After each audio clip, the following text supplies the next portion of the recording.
TV5 Sambasivarao గారి గురించి అసలు మాట్లాడకూడదు.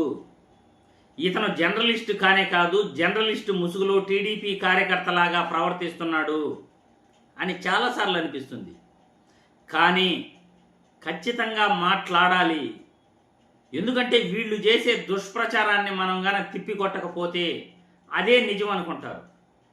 గత ప్రభుత్వంలో జగన్మోహన్ రెడ్డి ఎక్కువగా మాట్లాడకుండానే ఆయన పైన ఎలా అయితే దుష్ప్రచారం ప్రజల్లోకి ఎలా వెళ్ళగలిగిందో, నిజానిజాలు కూడా ప్రజలకు తెలియకుండా అబద్ధాల ముసుగులు జర్నలిస్టులము అని చెప్పుకుంటూ టీడీపీ కార్యకర్తలు ఎవరైతే ఉన్నారో వాళ్ళ ముసుగులు నిజాలు మూతపడిపోతాయి, బయటికి కనపడవు.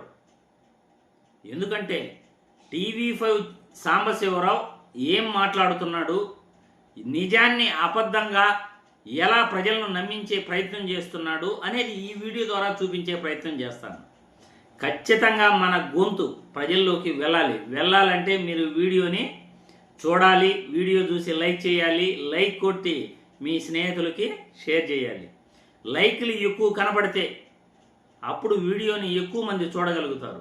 కాబట్టి సమాజంలో కుళ్ళును కడిగేసి అబద్ధాలను, జర్నలిస్టుల ముసుగులో నిజాలను దాచిపెట్టే వ్యక్తుల గురించి ఖచ్చితంగా తెలియాలి. కాబట్టి తెలియజేసే ప్రయత్నమే నేను చేస్తున్నాను. సాంబశివరావు మాట్లాడిన మాటలు ఏం మాట్లాడుతున్నాడో ఒక్కసారి విని మళ్ళీ క్లుప్తంగా 1-2 లైన్లో చర్చించుకుందాం.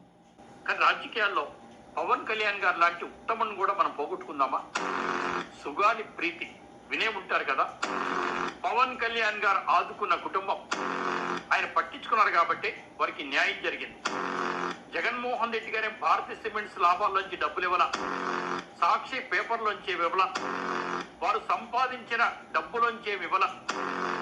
ఆంధ్రప్రదేశ్ ప్రభుత్వం తరఫున వారికి చెందాల్సిన హక్కుల్లో భాగంగానే వారికి ఇచ్చారు. 5 ఎకరాల భూమి ఇవ్వనివ్వండి, 5 సెంట్ల భూమి ఇవ్వనివ్వండి, 8 లక్షల రూపాయలు ఇవ్వనివ్వండి, ఉద్యోగాలు ఇవ్వనివ్వండి, అవన్నీ కూడా వాళ్ళ హక్కులు. పవన్ కళ్యాణ్ గారు ఆదుకున్న కుటుంబం, ఆయన పట్టించుకున్నారు కాబట్టి వారికి న్యాయం జరిగింది. కానీ ప్రభుత్వం ఏం చేసింది? తెలుగుదేశం పార్టీ అప్పుడు ప్రభుత్వం సిబిఐ ఎంక్వైరీకి వేసింది. సిబిఐ ఎంక్వైరీ కనీసం లెటర్ కూడా ముందుకు పోలేదు. ఆ తర్వాత జగన్మోహన్ రెడ్డి గారు వచ్చి వారికి కావాల్సిన ఇచ్చారు, నేను కాదంట్లా. ఒక షెడ్యూల్ ట్రైబ్ అమ్మాయి చనిపోతే సిబిఐ ఎంక్వైరీ చేయాల్సిన అవసరం లేదా? అత్యాచారం చేస్తే సిబిఐ ఎంక్వైరీ చేయాల్సిన అవసరం లేదా? చూశారుగా సాంబశివరావు, మీరు ఎవరిని ప్రశ్నిస్తున్నారు, ఎందుకోసం ప్రశ్నిస్తున్నారు అయినా మీకు అర్థమవుతుందా? ఎందుకంటే ఆ సుగాలి ప్రీతి హత్య 2017లో జరిగితే 2017లో జరిగిన హత్యపై పవన్ కళ్యాణ్ని మీరు పొగుడుతున్నారు, జగన్మోహన్ రెడ్డిని విమర్శించే ప్రయత్నం చేస్తున్నారు. సిబిఐ ఎంక్వైరీ జగన్మోహన్ రెడ్డి వేయాల్సిన పని లేదా అంటాడు. 2017లో అధికారంలో ఉన్నది ఎవరు సాంబా? చంద్రబాబు నాయుడా లేకపోతే జగన్మోహన్ రెడ్డి? 2017 నుండి పవన్ కళ్యాణ్ నిద్రపోతూ ఉన్నాడా? 2017 నుండి నిద్రపోతూ 2019లో జగన్మోహన్ రెడ్డి అధికారంలోకి వచ్చిన తర్వాత నిద్ర లేచాడా పవన్ కళ్యాణ్?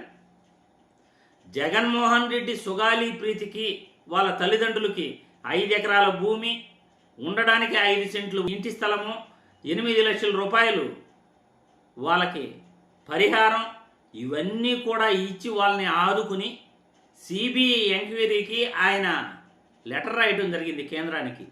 ఆ సిబిఐ ఎంక్వైరీ వస్తే మొన్న 2024లో కూటమి ప్రభుత్వానికి అధికారం వచ్చిన తర్వాత మా దగ్గర అధికారులు లేరు, అది సిబిఐ ఎంక్వైరీ చేయాల్సినంత కేసు కాదు అని మీ ప్రభుత్వంలోనే కొట్టేయటం జరిగింది. ఇవన్నీ నిజాలు మీకు తెలియవా? పవన్ కళ్యాణ్ సుగాలి ప్రీతికి న్యాయం చేశాడు, సుగాలి ప్రీతి తల్లిదండ్రులకు న్యాయం చేశాడు, ఆయన పోరాటాలు చేశాడు అంటున్నావు. ఎవరిపైన పోరాటాలు చేశాడు ఆయన? 2017లో సుగాలి ప్రీతి అనే అమ్మాయి ఆత్మహత్యా ప్రయత్నం చేసుకుని చనిపోతే 2017 నుండి 2019 వరకు నిద్రపోతూ ఉండి జగన్మోహన్ రెడ్డి ప్రభుత్వంలో ఆ హత్య జరిగినట్లు ఓవర్ యాక్షన్ చేసిన పవన్ కళ్యాణ్ పైన పవన్ కళ్యాణ్ రాజకీయాలలో ఉండాల్సిన వ్యక్తి అంటూ పొగుడుతావు, అటు చంద్రబాబు నాయుడిని పొగుడుతావు, అటు తిరిగి ఇటు తిరిగి సుగాలి ప్రీతి తల్లిదండ్రులకి సహాయం చేసిన జగన్మోహన్ రెడ్డి మీకు శత్రువు అయ్యాడా? ఏం మాట్లాడుతున్నారయ్యా అసలు? హత్య జరిగింది చంద్రబాబు పీరియడ్లో. హత్య జరిగినప్పటి నుండి 2 సంవత్సరాలు నిద్రపోతూ ఉన్నది పవన్ కళ్యాణ్. జగన్మోహన్ రెడ్డి పీరియడ్లో ఆ సుగాలి ప్రీతి తల్లిదండ్రులకు న్యాయం జరిగితే దాన్ని మెచ్చుకోవాల్సింది పోయి జగన్మోహన్ రెడ్డిని విమర్శిస్తారా? మరి అధికారం ఉంది ఇప్పుడు కూటమి ప్రభుత్వానికి. పవన్ కళ్యాణ్ ఉప ముఖ్యమంత్రిగా ఉన్నాడు. పోనీ సుగాలి ప్రీతి తల్లి ప్రతిసారి బయటకు వచ్చి పవన్ కళ్యాణ్ని తిట్టుకుంటా తిడతా ఉంది. మరి వాళ్ళకి న్యాయం చేయొచ్చుగా. 2019 నుండి 2024 వరకు ప్రతి రాజకీయ వేదికపై సుగాలి ప్రీతి హత్య గురించి బాగా వాడుకున్నాడు కదా పవన్ కళ్యాణ్.